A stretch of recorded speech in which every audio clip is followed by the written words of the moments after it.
Hello and welcome. My name is Justin Hartman. I'm joining you today from Hong Kong for this AIFE live session. You won't be hearing a ton from me because we want to hand this over to all of our wonderful presenters today. What I will say though, first off, is that we want this to be a session where obviously we're promoting the wonderful conference we're organizing in Yokohama in April, but we also want this to be a session where you can take away some practical ideas and inspiration to your school wherever you happen to be. And wherever you happen to be, you can drop a comment in the chat. Please feel free to do that, whether you're on LinkedIn, Facebook, YouTube. If you're on X, you can jump over to one of the other platforms that enable commenting. We don't do live Q&A during the session, so if you do want to ask questions, please drop a question in the chat. If you want to encourage your friends and colleagues to join, feel free to share the link to the session as we go along. You can join at any time. So please just say hello to all of our presenters. Just do a little wave, presenters, if you can. We'll be going through, should be about 5 minutes per session. Let me add the slides in here. So I won't say much about the conference. I'm going to hand that over to Nick in just a second.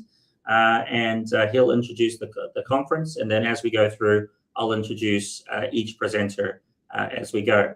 Okay, so first off, I'll hand over to Nick. All right. Hello, everybody. Welcome. Thank you so much for joining us. This is our third AIFE conference, and I'm so excited to be the chair of the committee here to help bring AIFE to Yokohama International School during the beautiful Sakura season. So if you're at all interested in Japan, Japanese culture, Japanese food, it's the #1 tourist destination in the world right now. And what better opportunity to come and join us here than to learn a little bit more about AI and what not only we are doing here at Yokohama, but what all the different people from around the world are doing who are attending our conference.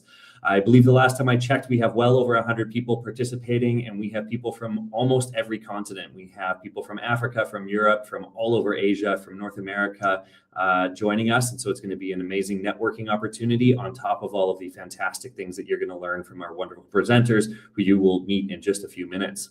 I just did want to take a few moments to share a little bit about what you can expect, not only from the conference, but also from the presentations that or from the experience that you're going to have here at Yokohama. And so here's a photo of our beautiful campus that's been recently built. We moved in about 3.5 years ago. So this is where the conference will be taking place. We've got lots of great food and drinks and socials and all of those kinds of things planned. But we also have the opportunity to take you on a little bit of a journey around Yokohama, which is got a lot of rich, amazing history. It was the place where the foreigners first arrived in Japan. And that's something where our previous campus was actually up in one of the first areas that was developed for foreigners. And so we will be staying down in the Yokohama Harbor area, as you can see in the bottom right photo there on the slide, right in front of beautiful Yamashita Park, which in April is going to be just incredible with all the sakura trees and the different gardens that are going on at that time. And so we've started to think about some of the ways that we can bring the Japanese culture and an opportunity for you to experience Japan while you're here for the conference to you. And so some of the things you can look forward to are the opportunities to walk from your hotel to our campus and go through some authentic Japanese kind of streets and the small town that we're kind of in, as well as through the beautiful Bluff area where you'll see lots of consulates and different areas where we've had foreigners residing in Japan for well over 100 years. And we've got lots of shrines and gardens and that kind of thing around as well. And so we've got some of our staff who are going to be happy to provide you with some opportunities to maybe learn a little bit about some Japanese language and some skills in order to get around in the evenings for going to restaurants or grabbing a drink, as well as maybe some kanji practice, perhaps a tea ceremony, some walks in the gardens nearby. And so these are some of the things that you can look forward to experiencing when you join us, on top of the amazing AI conference and opportunities that we have. We've got a great keynote lined up for you, as well as a fantastic panel discussion. And you're going to hear a little bit about that from some of our presenters today. And so looking forward to hopefully seeing you here at Yokohama. And if you have any questions, please do reach out to me and feel free to drop those into the chat in order to help you bring you to Yokohama. So we can't wait to have you. Thank you so much. Thanks so much, Nick. That's great. It's been a wonderful partnership with Yokohama School, Yokohama International School so far, and we're really looking forward to coming to Japan at that time of the year for sure. Okay, next I'd like to welcome Jane onto the stage. Welcome, Jane. And she is going to be sharing Little Inventors, Big Ideas, AI Prototypes in Kindergarten. So I'm looking forward to hearing from you on this, Jane. Over to you. Hi, I'm glad to be here. So I'm a design specialist teacher at the American Community School of Abu Dhabi. And this is about a lesson that I taught with my kindergarten classes. So I just wanted to give you a little sneak peek. I'm trying to change the slide.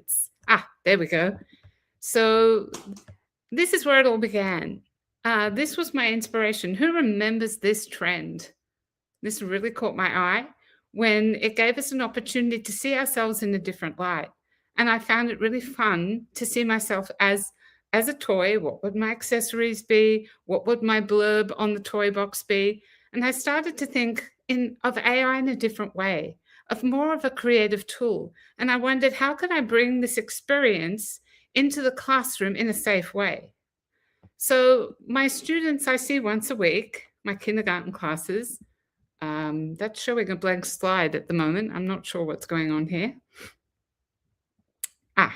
So what I did was I looked at the current learning of my students, and we do a lot of hands-on things. And so what I wanted to do was put them in the role of a toy designer. And I needed to think a little bit more than just drawing a picture. For some reason, my second slide isn't showing up. And my students had been learning how to use digital tools to be able to, hang on, my slides are going a bit haywire, sorry. My students, I wanted them to be able to think the full role of toy designer. So that's not just involved about what does it look like, but also what is it made of and how is it presented. So I developed a really simple system where my students were, it won't go to the next slide, I'm sorry. My students were given the decisions to not only make a design, but then to think out, so what is it made of? What is the toy made of? What is the packaging like? And I did this in a really simple, friendly way that's suitable for kindergartners through a paper form. So what I did then was I took this to AI and I was really careful with my prompts. And this is what the session's going to be about. I wanted to make sure that AI didn't make it perfect, didn't change the integrity of the students' ideas. It stayed true to what my young designers were trying to create. And so this is what we produced. Next slide, maybe. There we go. This is some of what we produced. And it was really fun and interesting to see their ideas presented as if a factory had gone ahead and made the toy. And I know my young learners really enjoyed looking at the before and after, lots of discussions. And it was an exciting opportunity for them to see what could be, how far their ideas could go. So my session is about how I went about this and the prompts that I used to make this happen. And yes, I will share the original prompts in the session, as well as how I used AI as a partner, a creative partner, to come up with the whole idea. So I hope to see you so that you can learn a little bit more about how you can use these tools, even with young learners. Of course, my kindergartners are not going to be using AI agents directly. The teacher is using that and then giving a chance for students to see what could be. Okay, that's it in a nutshell. Thank you, Jane, and thank you for contending with the slide issues that we had there. Just so the audience can hear a little bit about the background here, we're all using individual remote slide clickers, so we'll have to bear with it as we go through. So that's not on Jane, that's totally on me for jumping on that at the end. I'd like to hand now over to one of our keynotes, Warren. So let me just add Warren onto the stage here. Here you go, Warren. Over to you. Great. Thanks, Justin. Well, I'm really glad to be the keynote speaker at AIFE in Yokohama in April. And I hope that many of you are going to be there in person. And you might have seen ASIJ's guidelines for the use of AI. It's a long document that I'm really proud of. And here it is. Now, right after ChatGPT was released, we knew that teachers and students were going to have questions. They're going to need guidelines and guardrails. So I worked with a group of teachers and the Learning Office, and we brought in students to help us. And we had focus groups. We had parent involvement. And although I did a lot of the actual writing and the consolidating of the document, it really was a group effort that expressed the voice of our community. And then earlier this school year, I was working with a group of 9th graders, and I asked them about this guidelines document, and none of them had seen it. They were in middle school when we wrote it, and their voice wasn't part of this back then. And it also wasn't part of the 9th grade onboarding, and most of the kids who helped write it graduated since then. So bizarrely, there might be more adults in the audience of this Zoom call who have read this document than the actual high school students that it was written for.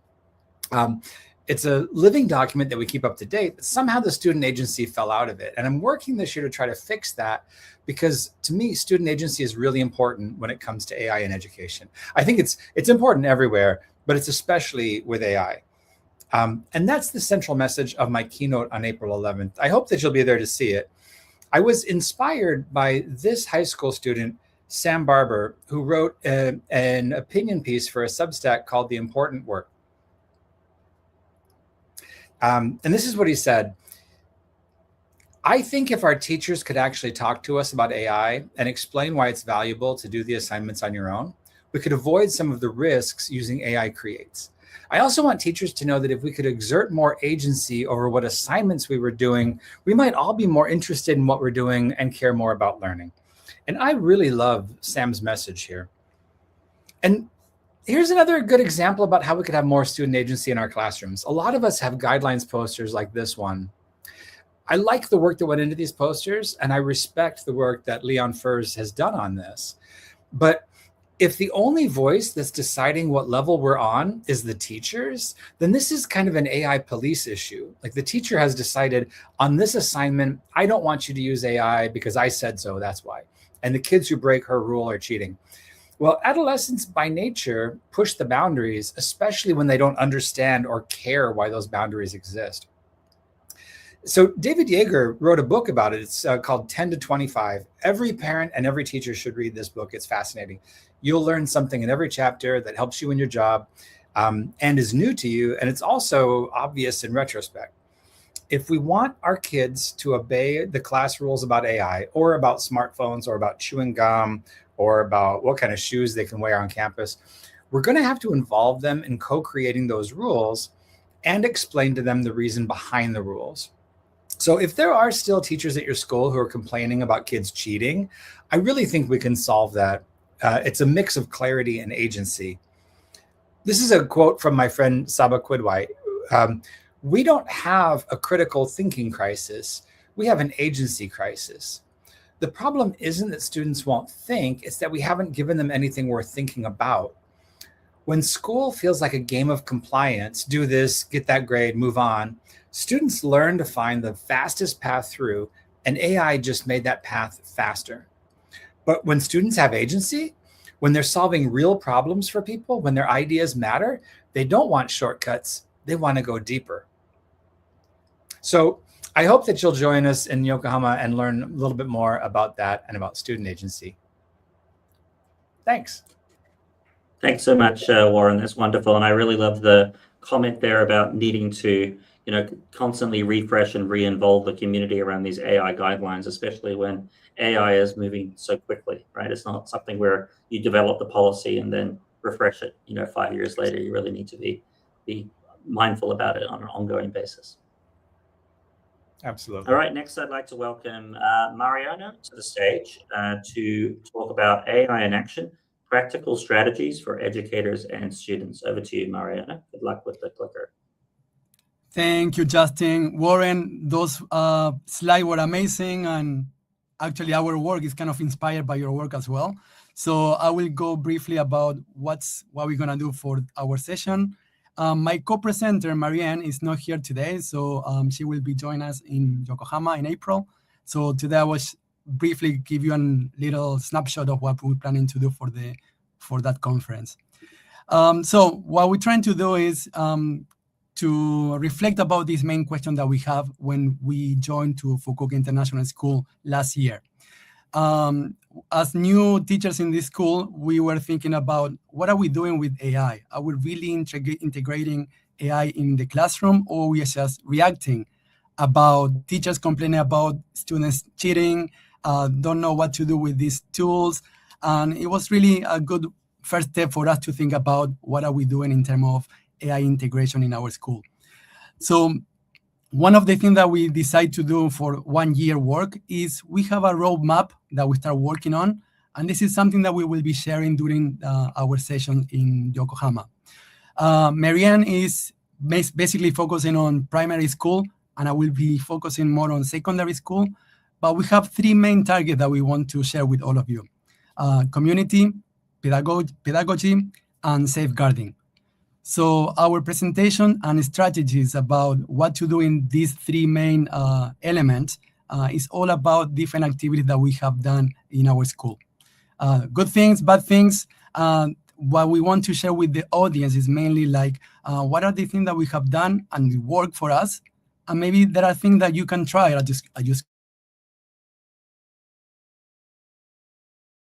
just want to mention, let me see if I can go to the next slide. There you go. Yeah. So one of the key moments for us was last year when we host our first Out of AI, which it kind of was the first step for us to have this discussion among community members, students, teachers, parents as well, about how are we using AI, what are the concerns that we have, but not only from the teacher side, as Warren was mentioning before. This is more like focusing as a whole community itself and listening to each other and have a better understanding of what are the benefits and what are the concerns that we should be aware of this, of using these AI tools in the classroom. So as part of the session, we will share some of those hands-on activities that we try. But yes, it will go through primary resources to secondary resources as well that we use during these 2 months activity that we have done as part of this AI, Out of AI. The other main element that we discussed, and we will share some resources that we have used during this implementation, is about safeguarding. So yes, we know we should be aware of the AI bias, and there are 2 main resources that we would like to discuss. One of them is called the trust model, which is all about how we've been using AI in the school. And once again, Leon Force teaching AI ethics. This is one of his latest work. It's a free ebook. I highly recommend you to take a look of that because this is something that we are going to share with the audience as well. What are the main concerns that we should be aware, and all the teachers as well, when we are implementing AI tools in the classroom. The other main thing that we will cover is the pedagogy. Okay, let me see. There you go. Yeah. So this is going to be the most hands-on activity that we're going to do during the session. We have some games that we have created as part of our Out of AI activities. And one thing that I want to highlight is that our way to introduce these AI tools is aligned with our school mission, which is include, empower, and impact. So that's kind of our North Star in a way for us to implement different tools, try different ways to use these AI tools as well, and have the conversation between students and teachers and with colleagues, among colleagues as well, to see what it works, what are the things that we should be aware of, and what is something that we can co-create together to provide this amazing tool that is AI tools in education. So this is basically a summary of what you're going to find in our session. Yes, we're going to share some activities that we have done for the last year in our school, the good things and things that didn't work at all, and the good thing that worked pretty good for us. And that's something that we're going to share as part of our resource hub as well. All the resources that we're going to use during our session is going to be shared with the whole audience. And the main idea is to have the discussion and understanding of how different schools are using AI tools and what is something that we should be aware as a whole school community. Thank you so much. Oh, sorry, go ahead. Oh, this is the last slide. Yes, so AI integration is a journey. So we would like to share this journey with you guys, and as a way for sharing our roadmap of what we have done, what are we doing, and what we're planning to do. So those are the main things that we're going to cover during our session. Thank you very much. All right, sorry about that, Marianne. It was wonderful, and your slides are really beautiful. I'll say that, and I also really love the connection you have there between the mission statement of the school, which is, as Ken says in the chat, is a wonderful mission statement: empower, include, and impact. And I think, with anything in ed tech or in anything in a school, it should all be downstream from the mission. So I think that's great that you made that connection. Something that all schools should be doing. So thank you. I'm looking forward to hearing it face to face in Yokohama. All right, now I'd like to welcome Alex to the stage. Alex was the chair of the Jakarta conference we did in November, and is, of course, heavily involved with this one as well. So over to you, Alex, for AI and the creative process. Thanks, Justin. Just checking my audio, make sure I'm clear, and off we go. Okay, so hi, I'm Alex McMillan. I'm an instructional technology coach at Shanghai American School in the Puxi campus. And I want to preface my quick demo slam of a presentation today by saying, I'm a technology fan. A lot of my work is involving technology, but really this is going to be a pedagogy first approach, keeping our students in mind and leveraging science-based practices to enhance the student learning experience. And so sort of with those ideas in mind, I want to look at how we can use AI. Well, actually, maybe not use, but work with AI in the classroom to make new things possible when we're trying to be creative thinkers. So I want to call mine AI in the creative process. All right, let's go to the next slide. And my guiding question for today's presentation is how Gen AI can transform the creative process, or how can it? All right, and I'm getting a slow transition. There we go. All right. And the first thing I want to talk to you about is process. So a lot of my work is based in process-based education. And this is inspired by many great educators who came before me, largely Ron Richart, Mark Church from Project Zero and their work about visible thinking. Earlier, we saw Warren talk about the 10 to 25 book. So Yeager worked also with Carol Dweck. And so a lot of this work is inspired by mindset and those great thinkers. So doing a lot of this reading around process-based education, how can we have a simple process that keeps the thinking front and center? So how can we take away the cognitive load on the instructions, often where teachers spend a lot of time sort of like, don't do this, make sure to do this, remember to keep this in mind. So when we have a really simple process, we keep the thinking where it matters.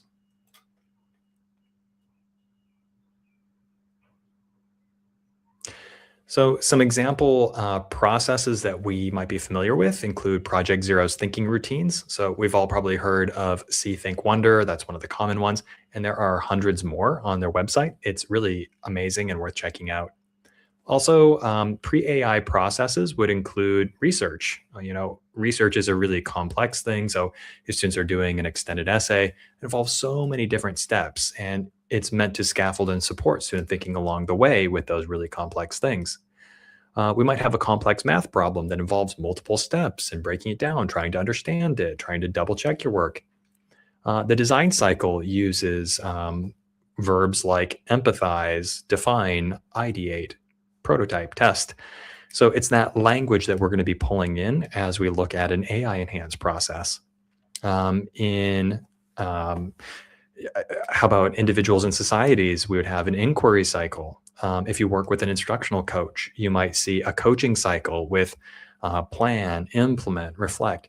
So these sorts of processes are really nothing new in education. We've been using them for a long time, and I would like to leverage that sort of past experience and wisdom that we know and look at how we can create a process that leverages AI intentionally.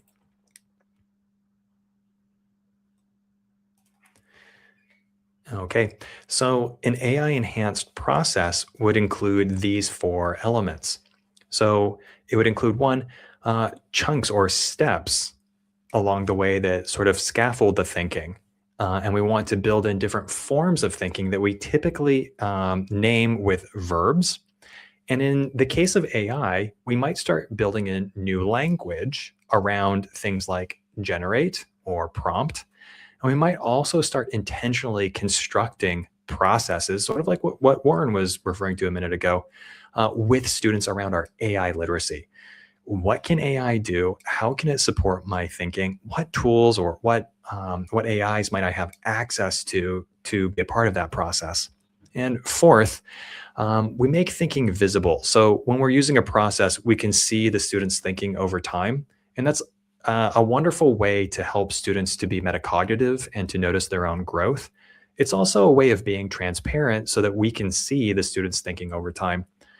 I don't necessarily want to advocate for gotchas or surveillance, but this is a way that we can observe students thinking over time and talk to them about it. And if there's ever a time where suddenly something doesn't feel like the students' work, we have these breadcrumbs where we can go back and we can observe how the students' thinking developed. And in my presentation, when you come to watch me, I will speak much more slowly and about these things in detail. And so the process I would like to introduce everybody to is one that I made called Think, Generate, Edit. In my session, I'll go a lot more in depth in what these very simple seeming verbs mean, but there's a lot of thinking behind them.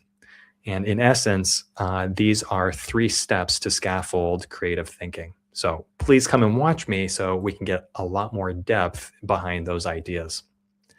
In my session, we'll look at some worked examples in classrooms. Let's take a look at, I believe I have 2 or 3 to share with you. One of them is I'll share a song that I wrote. This is one of my favorite stories to tell because it launched my work around these AI enhanced processes.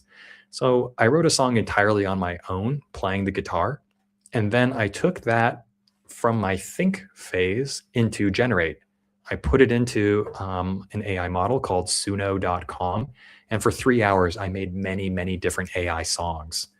I probably chose around 5 of my favorite. And finally, in edit, I pieced them together to make a new original song. So it started with my own thinking, and it ended with my own thinking and my own intentionality. And somewhere in the middle, in that generate process, I was having a conversation with AI, almost like it was my collaborator. It played instruments I couldn't perform, like drums, and it had accompaniments. And so in this way, AI made new things possible for me and helped me to express myself in a wholly new way that I really could not have done without it. A couple more quick examples and I'll wrap up. We'll take a look at one of my coworkers at Shanghai American School. This is from Alex Braden. We're going to be looking at some 3D models that he and his students created. So in the Think, Generate, Edit process, they thought about evolution of dinosaurs. They generated by inputting prompts into an AI model and making a 3D model of a dinosaur in the future. And finally, they edited by preparing it for 3D printing. So they started by thinking about a dinosaur. Slight lag, there we go. And then they thought about a dinosaur in the future. What would it look like if it continued to evolve? And they came up with that. From there, they fed it to makerworld.com and it converted this flat 2D image into a 3D model. So that's actually a 3D printed dinosaur as if it had continued to evolve. And then they use a 3D printer to print it. So what a really fun and exciting way for kids to share their thinking and to have an exhibition with one another. It was just so exciting. So the final example I'll be giving you today is Allison Roberts, also with me at Shanghai American School. She's working with a group of high school students. And the students thought about tone. What is it we want to express? Then they generated an image for a magazine cover in Canva. Then finally, they edited by designing it and by doing the layout. They put the words on the magazine cover to help them express themselves. So in this case, it helped them to visualize new ideas. And from these three examples, what I want to think about AI as is a collaborator that makes new things possible rather than a replacement for our creativity.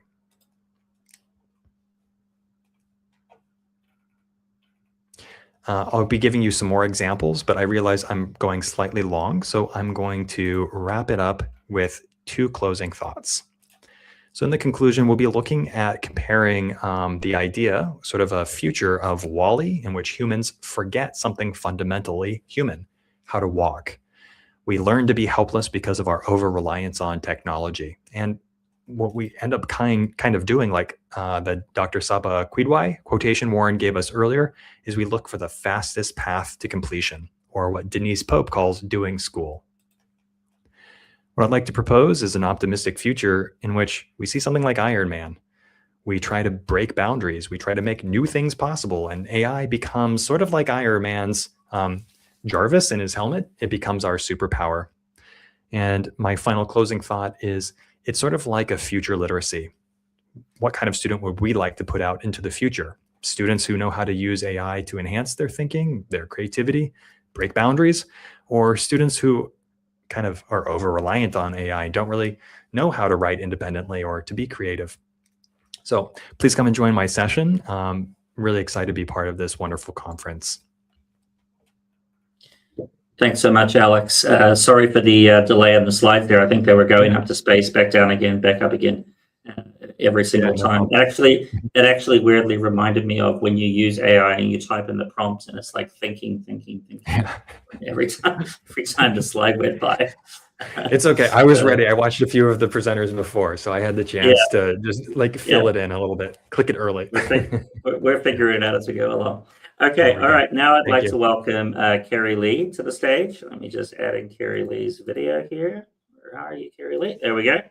Hello. Hello, waiting for the perfect AI plan. Try this instead. All right, over to you, Carrie Lee.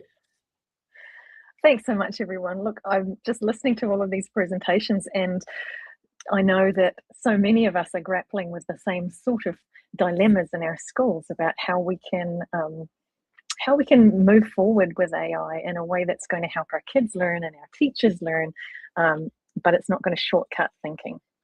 So I thought that I would focus on, and I hope it's going to work for me. Next slide. Okay, so that's really what the focus was for me. Where do we start with all of this? If we wait for the perfect plan, we won't get very far. So I had some ideas on what we can try instead. So first of all, I want to do a little poll with you. And I was thinking we might have had reactions or something to do this with, but I actually think we might be able to do it with comments. So I've just put a comment in there that I'll get you to think about in a second. Now, we know that when it comes to AI in schools, we want things that are both safe and useful. But if I asked you to prioritize, would you prioritize safety or usefulness? So what I want you to think about, where do you sit right now? If you think safety or being safe is the most important one, I think you can actually react to my message up there. You can give me a thumbs up, or a useful thumbs up, or safe, maybe putting a hand up, or you can just reply to that in the comments. Can you take a little bit of time? Make a brave leap, make a stand. Safe or useful? Of course, we know both are important. But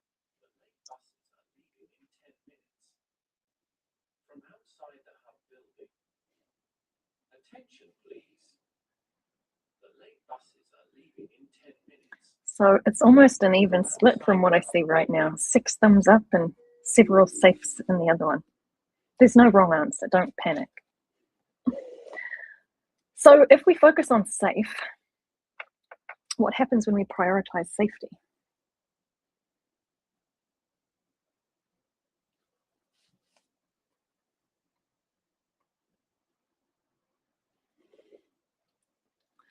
If we prioritize safety, sometimes we might feel like we've missed the boat a little bit. our more creative and innovative teachers might feel frustrated, and people might just do things anyway and not tell you about it.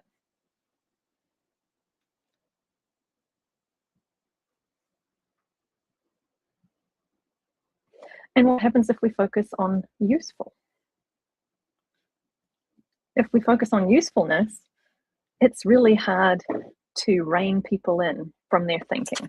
They might have already tried different tools that they might think are fantastic, but that might be at the expense of student data or other things like that that would be compromised.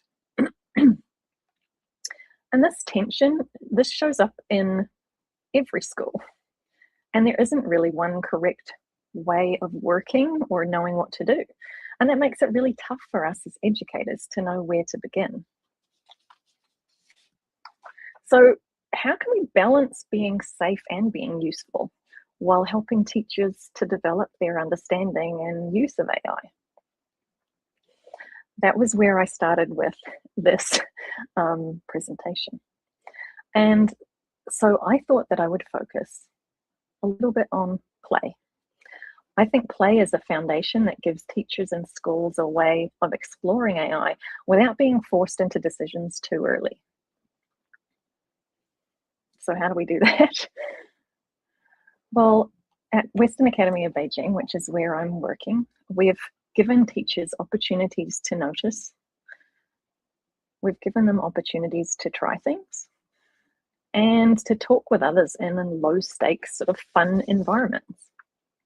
So when you come to my session, the things that we're going to explore are some structures that I've used with teachers to build their confidence, to build their judgment, and more thoughtful AI use without adding to their workload.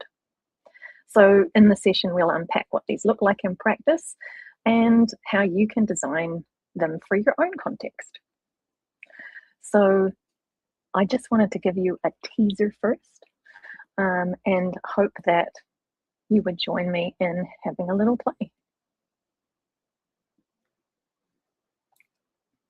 Thanks so much, Carrie Lee. Beautiful slides as always, and I think the message there is really a wonderful one in terms of the balance between, safety and play. I noticed in the chat that all the people that thought useful didn't want to put their names to useful, but the people who wrote safe were happy to write safe. So the usefuls were hiding behind emojis there. Interesting observation. But thanks again, and looking forward to connecting in Yokohama. Okay. Thank you. All right. Next up, and last but not least, is Shannon with From Concern to Action. Let me find Shannon to add him in here. Where is Shannon? There we are. From Concern to Action, a human-centered conversation about AI. Over to you, Shannon. Thank you, Justin. I think this is actually a good segue, the whole safety thing. This talk is going to be more of it's not going to be more of a presentation. I'm hoping to have a lot of discussion time with each other in the room. And basically, we're going to cover a few things. Let me see if I can click the next slide. There we go. I clicked. It's slow. Interesting. So what we're going to be covering is the agenda is going to be the future we're standing in, and then the AI problem and what we can do, and then a call to action. So in the future we're standing in, what we're going to be talking about is the development of AI. Wow, my slides are looking really weird. Anyway, the development of AI. So where we were, where we are now, and where we're heading. So where we're heading that we're going to be focusing mainly on the development of artificial general intelligence and super intelligence. And the main thing that we're going to be focusing on in this section is that while there are still some areas where AI models struggle, there is an ever-growing range of tasks where they have reached or passed human level. And this will continue. And this brings us to the problems that AI could possibly have. There is the existential risk of uncontrolled AI. We'll talk about the gorilla problem. We'll talk about the alignment and indifference trap. We'll talk about the 25 to 30% admitted risk of extinction that AI experts have said. We'll also talk about our societal and economic destabilization, the possible 99% unemployment rate, the Midas touch dilemma, and the erosion of shared reality. We'll talk about all these things, and that's not to like worry people or get people to be AI against AI, but we're gonna talk about what's wrong with what we're doing right now with the race towards the development of AGI and ASI, and talk about how we should have safety in the development and what's safe and what's not safe and how we should go forward. We'll talk about this blueprint for a safe AI future that has been put forth by AI experts, but these are obviously a lot of things that the governments and organizations and people, we don't really have that capability to add to this. So what do we do? And that's what we'll talk about. We're going to talk about what we can do as everyday normal people. And we'll cover a whole bunch of different things about what we can do. I'm going to share one that I like to talk about, and that's everyone knows Superman, the story of Superman. The Superman, when he was a baby, crashed on planet Earth, and he was picked up by the most wonderful family, the Clarks. And they taught him to use his capabilities, his superpowers for good. Now, what could you imagine if evil people picked him up and told him and taught him how to do evil things with his power?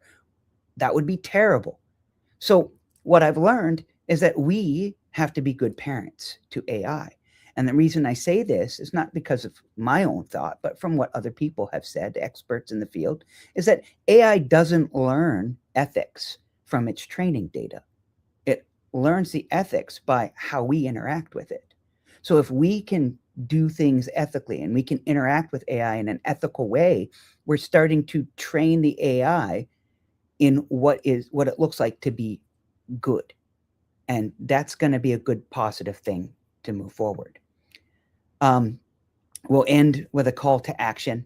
And for the people who attend the session, you will have access to something called the Straight Path that I used in a collaborative process. I used AI to help build 8 things that people can take, steps, actions that people can take to make a difference, to ensure that AI is developed with humanity continuance in mind, that we are using it for positive.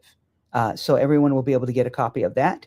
And then also a link to a Poe app that I've created that helps to explore the different actions of the Straight Path. And then also you will get access to a resource document that helps with a whole bunch of ways for each action, links and useful tips for people to put into action and commit to take action towards making sure that we develop AI that uplifts humanity. And that's basically what I'm going to be talking about. Thank you so much, Shannon. I really appreciate that. That's the second superhero reference we've had so far in the series of sessions, and actually it made me think of another one from Spider-Man that really applies to AI. With great power comes great responsibility, right? So exactly. Maybe you could work that in there as well. Yeah, I might. Yeah. No worries, that's for free. Well, I just want to get a wave here from all of the presenters because we're at the end of our session. Thank you all for presenting. If I added everybody in, I think I have. We do want to share a special code. Let me add that onto the screen. So if you are listening and you haven't yet registered and you want to get $25 off. Oh, Alex, I missed Alex. Sorry, there's Alex. If you want to get $25 off, you can enter the code AIFE Live or AIFE Live, where we don't mind how you say the word, the acronym, to get $25 off, and hopefully welcome you in Yokohama in April. So thanks again for joining. Please feel free to share this recording with your colleagues if you found it useful. And with that, we'll be signing off. Thank you, everybody.